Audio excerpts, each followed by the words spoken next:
Secretary Hale, did Russia interfere in the 2016 election in favor of Donald Trump?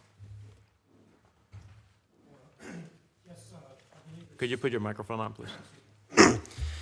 Yes, the intelligence community assessed that Russian President Vladimir Putin ordered an influence campaign in 2016 aimed at our presidential election. Was the Kremlin's interference in our 2016 election a hoax? No. Are you aware of any evidence that Ukraine interfered in the 2016 U.S. election? I am not. You know, I appreciate Dr. Fiona Hill's testimony before the House, the former National Security Council Director for Europe and Russia, who said that that theory is a fictional narrative that is being perpetrated and propagated by the Russian security services themselves. Do you have any reason to disagree with Dr. Hill? I do not. In February of 2017, a press conference with Hungarian Prime Minister Viktor Orban, President Putin himself suggested that Ukraine interfered in the 2016 U.S. election. Did he not? I don't recall that myself, but I don't doubt that. Okay. He said at a 2017 press conference, quote, "As we all know, during the presidential campaign in the United States, the Ukrainian government adopted a unilateral position in favor of one candidate. More than that, certain oligarchs, certainly with the approval of the political leadership, funded this candidate or female candidate to be more precise," end quote. Has this been a regular Russian propaganda point since then?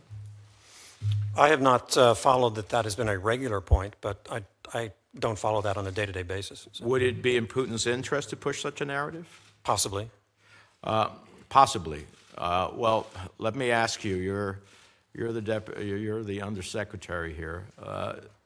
How is it that on something as critical as Russia vis-a-vis the United States and our national security interests, you would think that it would only possibly be in Putin's interest to push a narrative? What would be the other possibilities?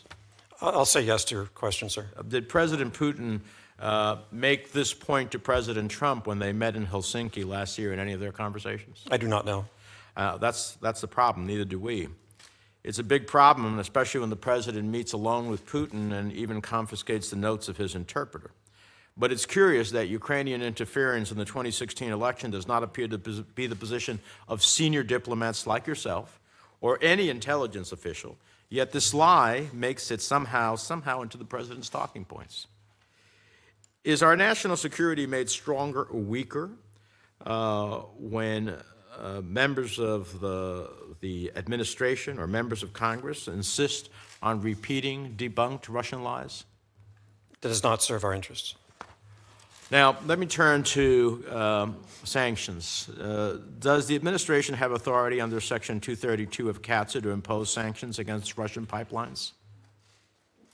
I don't know that we have that exact authority. I'm not an expert when it comes to pipelines. Well, let me offer to you that the answer is yes. As one of the authors of CATSA, the administration has the authority under Section 232 of CATSA to impose sanctions against, among other things, Russian pipelines. Then why has the administration not imposed sanctions on Nord Stream 2? The president talks tough about this pipeline, but the administration hasn't lifted a finger to prevent its construction. This committee passed legislation to require Nord Stream 2 sanctions. They'll likely be included in NDAA. Senator Shaheen, Senator Cruz are the authors of that. But every day that ticks by is one more where another pipe is laid. And you could act today. You have any idea why you haven't acted in this regard? Well, I will say that we, like you, oppose the Nord Stream 2 pipeline, and we've made our opposition. You oppose it, clear. you have the power to do something about it. Why? I'm trying to get a sense, is there a policy reason why you have not actually pursued the sanctionable authority you have under the law to be able to stop what the administration opposes? We've been so far trying to use other tools to stop the Nord Stream 2 pipeline from going forward by working with our allies and the EU in particular in that regard. Well, I know that the most powerful opportunity would be to create a huge problem for the companies involved that would lay the pipeline, knowing that they would be sanctioned, and that would be the most powerful tool. You have it, and you haven't used it. Let me ask Secretary Ford, are CATSA sanctions mandatory? Depends which section of CATSA you're referring to, but I believe if you are talking about Section 231, Senator, I think that is yes, sir. And what is the trigger for Section 231 sanctions? The trigger for Section 231 sanctions is a determination by the Secretary of State that a significant transaction, as it is called, has occurred with with someone on a list of specified persons relating to the Russian defense or intelligence sector. Did Turkey begin to take delivery of the S-400 system on July 12th of 2019? I don't recall the specific date, but that sounds correct, sir. They took possession. There's no question about that, right? I believe they are in possession, Did Turkey pay for the system? to my knowledge. Public reports suggest anywhere between $1.5 to $2.5 billion. So a transaction took place, Russia delivered the system, and Turkey paid for it. Is that fair to say? I believe that's correct, sir. Does the presence of the S-400 in Turkey have an impact on U.S. security interests? We believe it does. That is why we have begun unwinding Turkey from its participation. Does in it the present a F-35 challenge program. to NATO operations in the region? That is why Secretary of Defense Esper and Secretary Pompeo have made very clear that the F-35 and the S-400 cannot coexist. Now, you in fact have sanctioned China for purchasing the S-400 from Russia, which I applaud, but you've sanctioned China for the very exact system that is clearly a significant transaction, but Turkey, 144 days later, with delivery, payment, and just recently tested it against an F-16, which I'm sure made your negotiations a hell of a lot better to try to get to the conclusion you want, and we still haven't sanctioned them. So you send a global message that, in fact, we're not serious about uniformly enforcing the sanctions that the Congress passed 98-2 and that are mandatory. And that's a challenge, because other countries will say, well, Turkey got it passed, why can't I?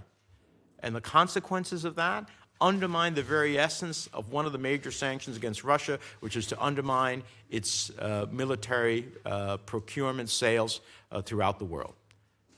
So this needs to be acted, and I appreciate the chairman who's soon having a markup to try to move forward. But when you don't ultimately pursue mandatory sanctions, then the discretion that you seek, and other administrations have sought, I acknowledge that, but the discretion that you seek is very tough for some of us to accept, because we say if you don't do it when you're mandatory, how are we ever going to believe that when you have discretion, you're not going to consistently use the discretion? So this is a problem. Thank you, Mr. Chairman. Thank you, Senator Menendez. And